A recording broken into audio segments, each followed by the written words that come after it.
Well, good morning, folks, and welcome back to the farm. Pretty nice morning this morning. Beautiful sunrise. Can't see because I'm on the other side of the house. It's beautiful sunrise happening this morning. It's about minus 20. Yesterday was gorgeous. It was actually, we reached a daytime high by minus 12. We actually took Charlotte skiing for a little bit, which didn't last long. She got cold pretty quick, but still fun to get out. The day before, however, was like the coldest day on record. We hit like minus 35. So not as cold as it can get, but still chilly enough that you don't want to spend too much time outside.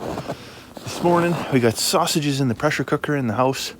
Just forgot to take them out, so we're gonna hit them in the Ninja Foodie for a while. And this is all sausage that we made here on the farm from pork raised right here on the farm. We're gonna have eggs raised, well, not raised, but laid right there in the chicken houses. So awesome to have that nutrient dense, low mileage food.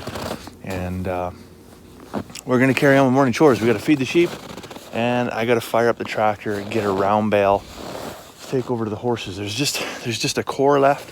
It's a little bit bigger than I can really just wrap my arms around and toss over the fence. So you know what, I could probably just leave it there for a couple of days, but by Wednesday I'd probably need to get a tractor out and go do it anyways.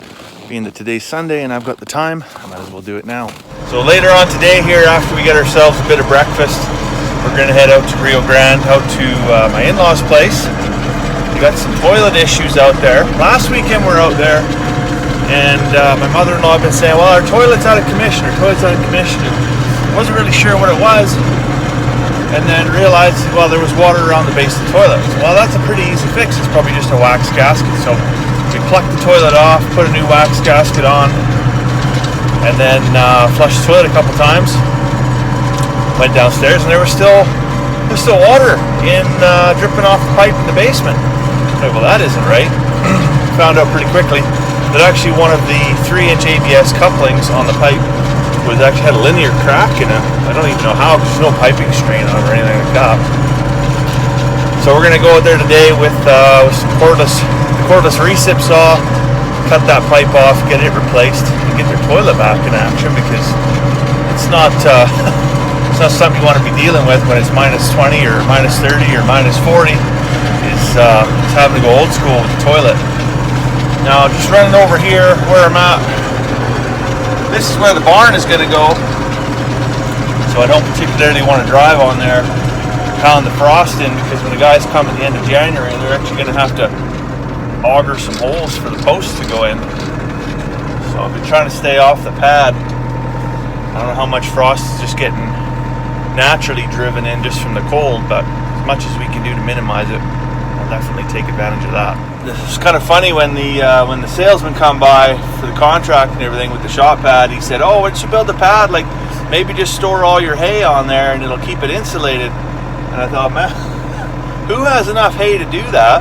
Plus, as you use it, you're going to be driving over it and like literally forcing that frost back and down into the ground, and that seems a little bit counterintuitive to me. I guess if your hay stays there for the whole time and then you just move it before you build the barn, that might kind of move, but that might work. But for us, we don't have nearly enough hay to just leave, a 36 by 50 foot pile of bales until end of January. That's not going to happen. So the day just went a little bit sideways. It's such an absolutely beautiful day. I thought after breakfast, before we head to Rio Grande, we'd fire up the snowmobile, take Charlotte for a nice Sunday morning ride. But I ended up giving one good pull on it and snapping the pull cord off down here.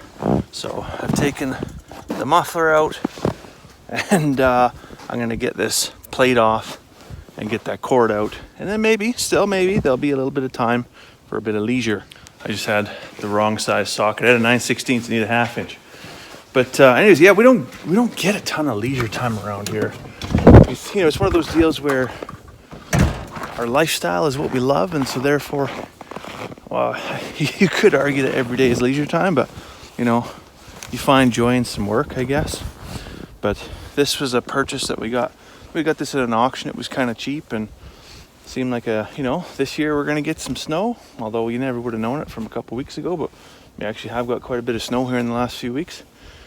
And you know what, a little bit of leisure time with the family goes an awfully long way. So let's see if I can get this fixed. It was funny because last night my buddy Robin come over and we were just talking about this, how lots of folks in town, you know, I don't know if they lack purpose in life or just what it is exactly, but it seems that they get up, they go to work, and then at the end of the day they just kind of live for leisure, and that's, you know, that's pretty much that's the reason why they work, right? They just work to play, and there's not really much of a purpose in life. I don't know.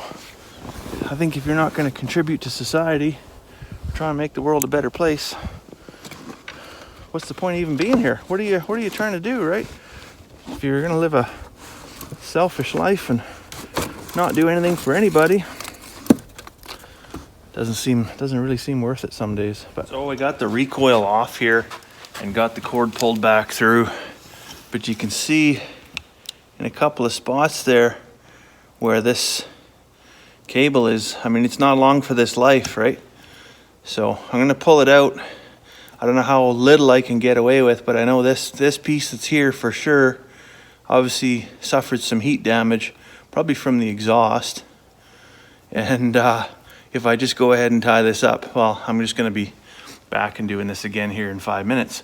So I'm going to pull as much cord as I possibly can, but it looks like I'm going to have to order a new one as well. So I've got my pull start put back on. We're all bolted up, and I've got my knot tied over here. What I'm looking at is right on the side of the engine where it comes through this guide on its way to this guide there is an undeniable wear point right here, and you can see it's ridden up in here, or it's ridden down in here.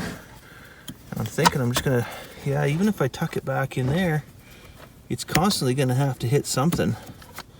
So I think we're gonna stay up here for now, but I'd be interested to know, because I can see like there's a hole here.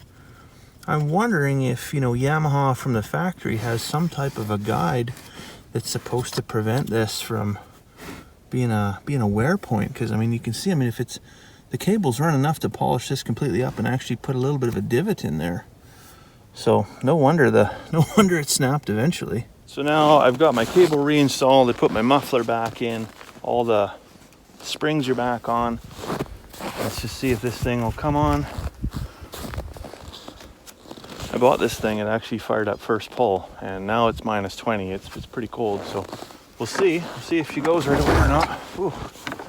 I don't have a lot of cord there. I don't think I have enough to really get things going. You have to forgive me.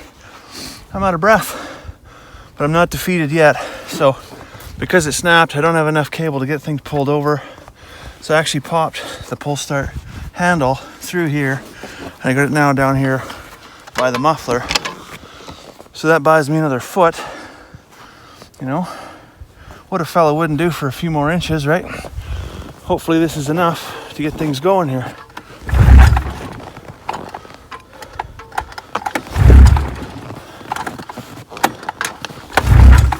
So this thing is a 2001, so it's old enough that there can only be so many things wrong with it. It's got to get air, it's got to get fuel, it's got to get spark. Spark comes from rotation. So if there's enough travel of that cable and the spark plugs are clean and everything, all the coil and everything is working, we should have spark. I know I got air because I'm wide open. Fuel now. So I've taken and dumped a little bit of gas on the air intake, and we're going to give this thing a pull here and see if we can get it going now.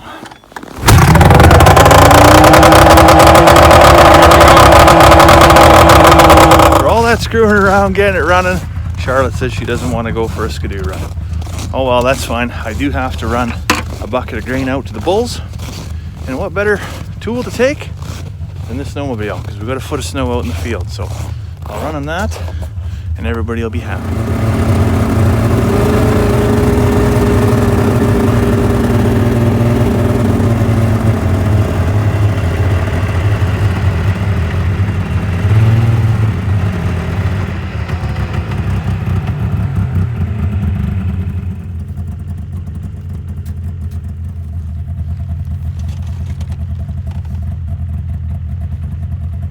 I guess with everybody fed and leisure time coming to a quick end.